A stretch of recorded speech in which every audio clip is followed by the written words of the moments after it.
Governor making a big decision on evergreen, ed bills, the whole thing. Let's go.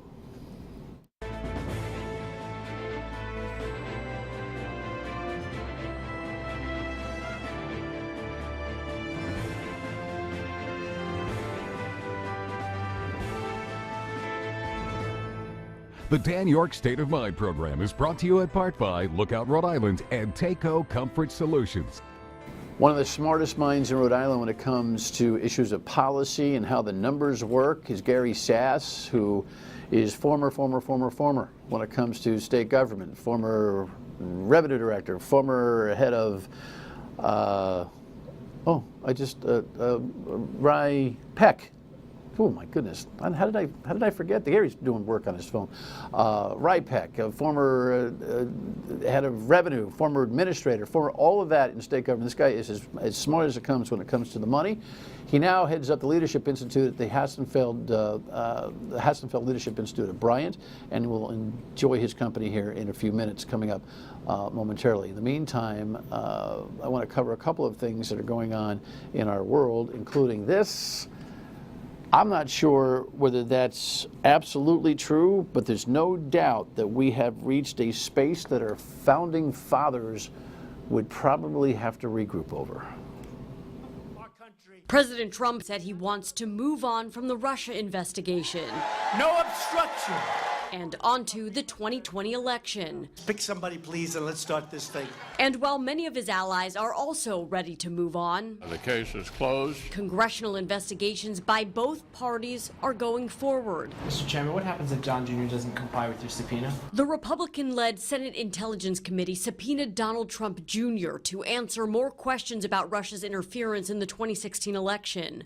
Trump Jr. testified before the committee in 2017. A person close to him told the Associated Press the president's eldest son will continue to provide documents and answer written questions. The ayes have it. Earlier in the day, Democrats in the House Judiciary Committee voted to hold Attorney General William Barr in contempt. We've talked for a long time about approaching a constitutional crisis. We are now in it. President Trump invoked executive privilege to block Barr from releasing the unredacted Mueller report.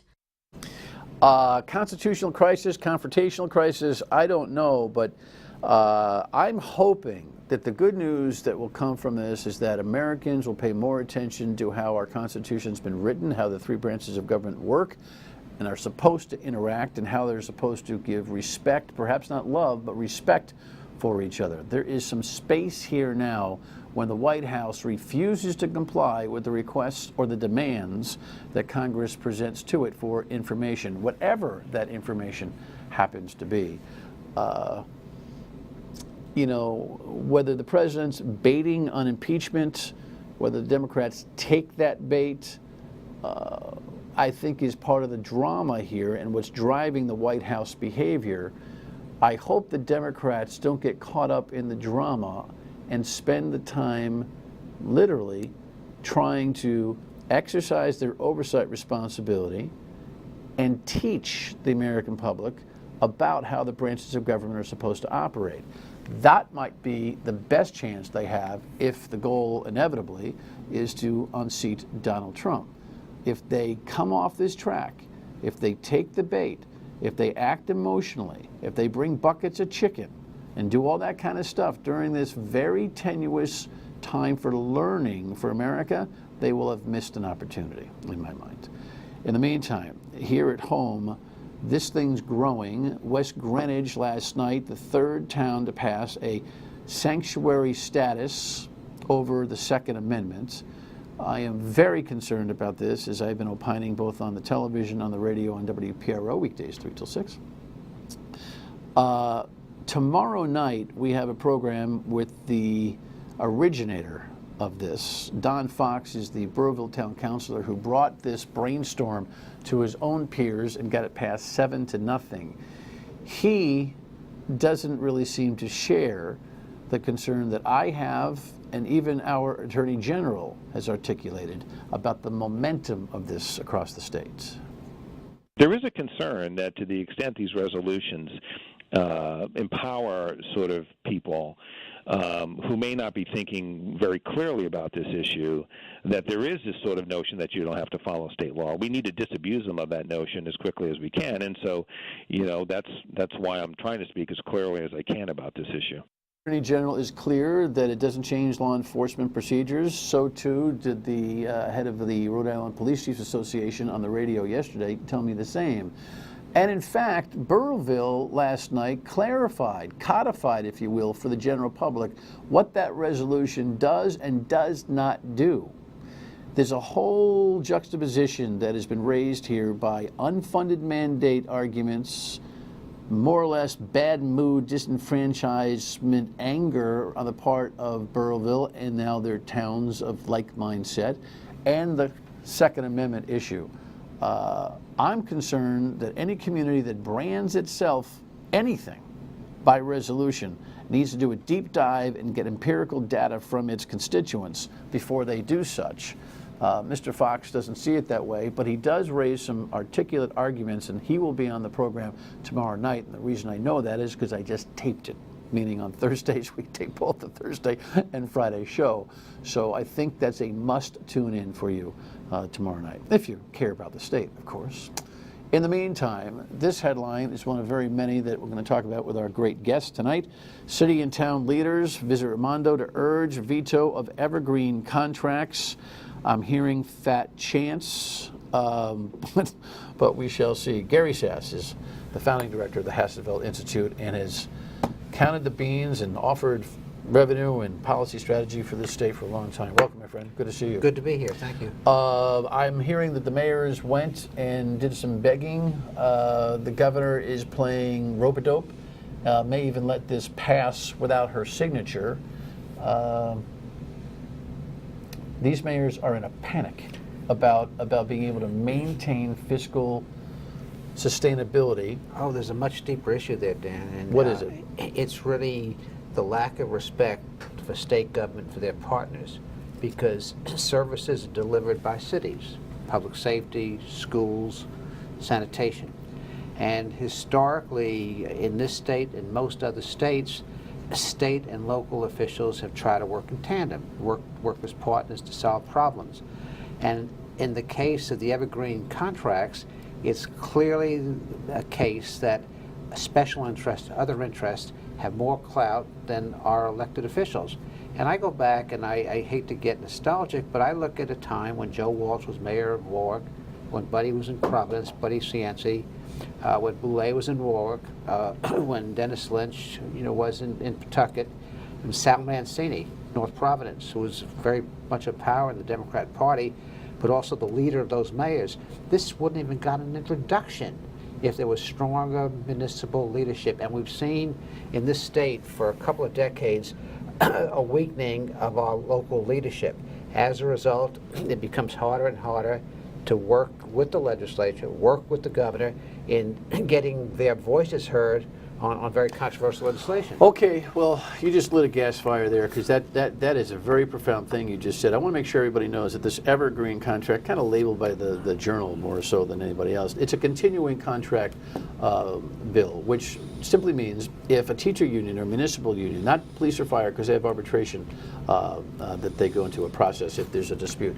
But a contract that is written and expires, the money terms of that contract remain in full force until such time as a new contract supplants it. Let's break here, because when we come back, I will ask Gary to go a little bit deeper on this notion that the mayors aren't prominent or tough enough, or I don't know. Stay with us.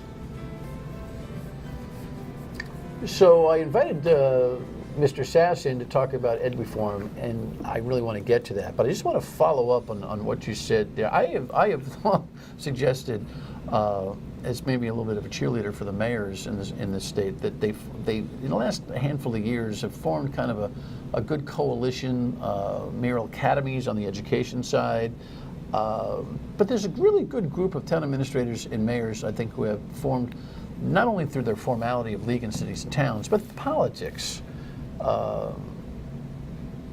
And they've kind of held hands and gone in there and tried to rattle cages. They're getting killed this year. It's like having a bad season. Well, yeah, But are you telling me they're just not tough enough? Now, I wasn't implying that they haven't worked together well, because I think their association, the Rhode Island League of Cities and Towns, has a very outstanding executive director, and he's done a great job of bringing them together to work on issues. But what the Evergreen contract shows is that when the mayors of the state are united and they feel a piece of legislation will do irreparable harm to their communities, there are elected officials, and elected officials are in the second row and the special interests are in the first row. And you have to ask how something like that can happen. I'll just say one other thing. In 1951, that's before I was here even, people of Rhode Island adopted a Home Rule Amendment to the Constitution. The concept of the Home Rule Amendment was very simple, was to give the communities control over their affairs as long as their affairs didn't affect other communities. Well, a contract continuation affects that community. Collective bargaining statutes on what you can bargain about, what's an in-press procedure, that's statewide, and that should be done by the legislation. Amen. No question. So here's the thing, and to wrap this up, the mayors are getting clobbered here.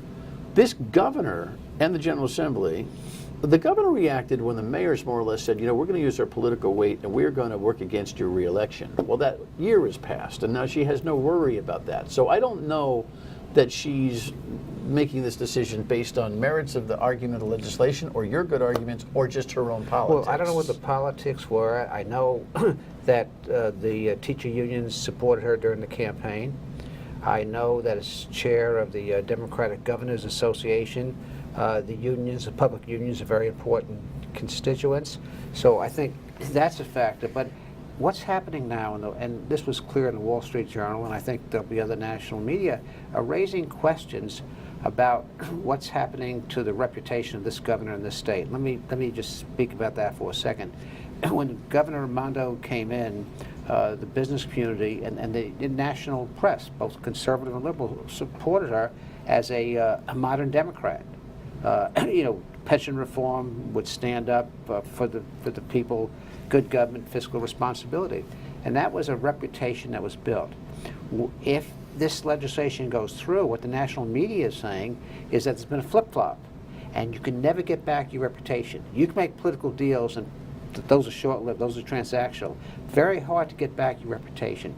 Rhode Island's reputation has improved as a place that's to do business, and when you do this, you just give it all back. Well, I agree on a whole bunch of different levels, although I think a lot of what she's done hasn't been well covered, and I think her national gravitas has grown past her actual effectiveness here in the state. That the national media, like Wall Street Journal and other conservative type of folks who watch the numbers, are citing this, I'm not sure that it grows to the kind of legacy damage that may occur, but I'm glad you're making the point. Maybe her people will look at it and say, you know what, Sasse is making a good point. Why don't we regroup on this? Well, and I think the other thing that needs to be discussed, and not time here, if you look at some of the economic numbers recently, we're losing jobs. We've lost 2,800 jobs in the state in the last 3 months. Our labor force participation is down. I can go through a whole series of things. Our growth in personal income is falling behind other states. Our private sector jobs is even behind Connecticut for the last year. So all the metrics... Cities and towns are upside down and in trouble, like Warwick and Providence. And so when you begin to look at these things and you're in your second term, you say, well, we've accomplished a lot in our first term, but times are different, conditions are different. I got to make a mid-course correction. Gotcha. And that's not happening. All right, when we come back, we're going to take a look at these provocative, compelling, important education reforms. Stay with us. So this headline is the summation of a huge week here in Rhode Island. I don't know that we have a bottom-up resonance for this, but here's the news on the news. Top lawmakers taking action months after the first ever RICAS exam showed Rhode Island students lagging far behind their peers in Massachusetts. Obviously, we were disappointed with the test scores, the assessment figures, which made it clear that we have to do something about our education system. Dozens of legislators on hand for a State House news conference to unveil 7 bills they say will fundamentally change the public K-12 system in Rhode Island. We have to change our governance model so that more decisions are made at the local level, at the school, with the principals. Leaders of the Education Committee saying they looked north to how Massachusetts started successfully reshaping its education system 25 years ago. We looked at the gold standard. We looked right next door to Massachusetts, which everyone always says is #1. And they suggested the best place to start. What they did at the beginning of their process was to look at their curriculum, make sure that it was in line with instruction and assessment, and include the stakeholders, the students, the teachers, and the administrators. Okay, we got about 7 minutes to validate this entire program. I could say a million things. I find it incredible that Senator Gallo is like, oh, we searched and we looked and we found, and then there's this place called Massachusetts. Yeah. It's like amazing. It's incredible. Actually, it's incredible. If you go past the Chili's, you're actually going to this place called Seekonk. It's like, come on. It's been sitting there, Gary, under our nose for a long time. You've got copious notes. What's your thought on the ed reform package? I have several thoughts. I am very complimentary of the legislature because I think for the one time they've seen the forest and they've come up with, and we can talk about the specifics, but at least they've come up with a systemic plan, a systemic change. In the past, we get one time, and so the governor proposed free tuition for colleges and computers in the classroom and universal pre-K. None of them are bad. Either icing on the cake or finger in dikes, right? And so this is systemic. It's not the flavor of the month. It's a plan, and there's a lot of good stuff in there. There are also some risks that we should talk about. Like? Well, financing. They say there was nothing about the money in this discussion. And they say they can do it without more money. I will remind everybody that when they spoke about Massachusetts being the gold standard, Massachusetts actually took some gold out of the Treasury and invested it into the program.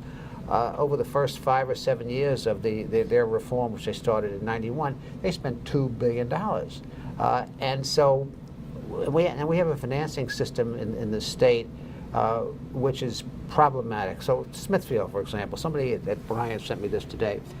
Our school aid formula fluctuates a lot. So one year Smithfield gets a 15% increase, one year they get an 18% decrease. And now you're saying we're going to have site-based management, we're going to have more flexibility, we're going to make improvements. Well, how do you manage something if your revenue base is fluctuating like this? How do you go in there, and there's some stringent intervention if the school's failing? How do you go in there and deal with intervention if there's this kind of fluctuation in money? How do you hold principals accountable for managing a building if their budget goes down 15% one year and up 18% the next year? So they've done a great job. I think what they've done on statewide curriculum is long overdue. I think what they've done, what I would define as joining hands and not pointing fingers, by saying, RIDE, the Department of Education, has to be more of a partner than a regulator is great.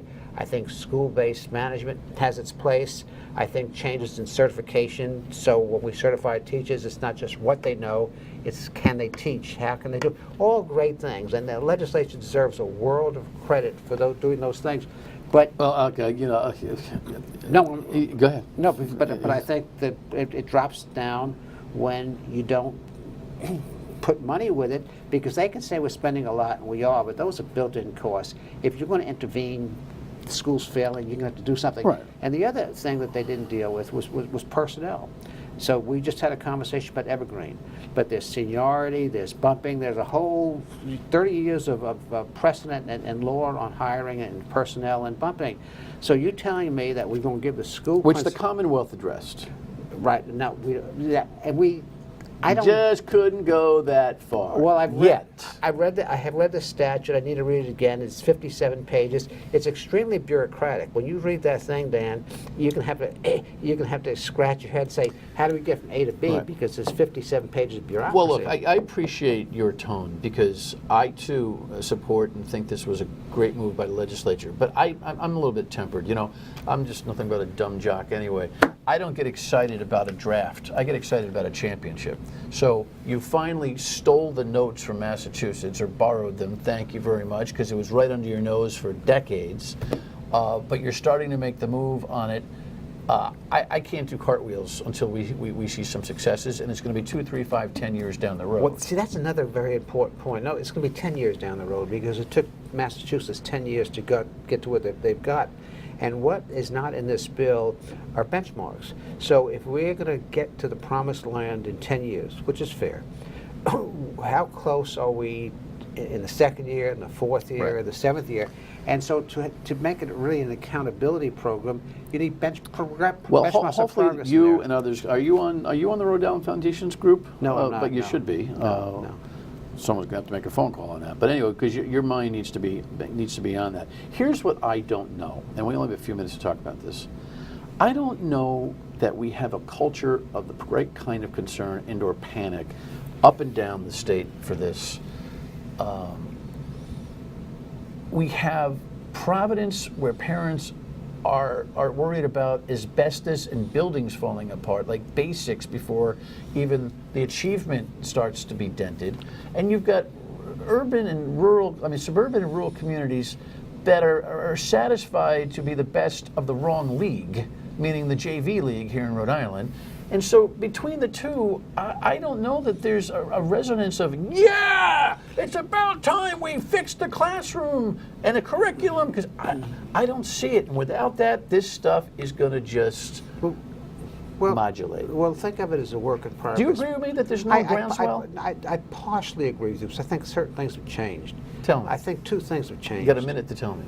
I think we now have the RICAS scores, and for the first time... In your face. In your face, visible comparison. Got it. And we know if Rhode Island was one school system, it would be in the bottom 10 of the Massachusetts school systems. We need more discussion about that.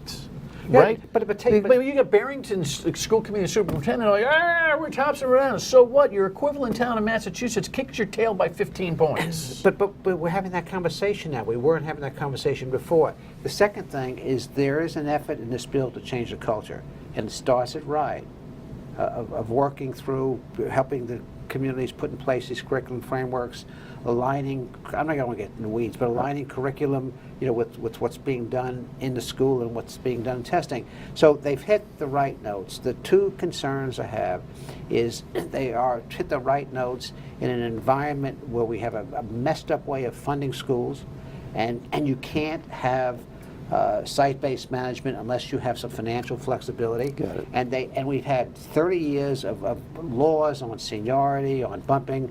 Now we're going to add possibly the evergreen thing, and now you're giving the principal more flexibility to handle hiring. How does he do that? And so those are the issues that have to still be washed out. Right. But the framework is great. The framework is really a step forward. It's the first time I've seen us try to deal systemically with education. Well, they need your notes, and we shall see, and we shall follow. Thank you. My Appreciate pleasure. it. Final word when we come back. Stay with us. Again, tomorrow night, I'm really concerned about this sanctuary town momentum that is blowing through western Rhode Island as if it was like the wild, wild west legitimately.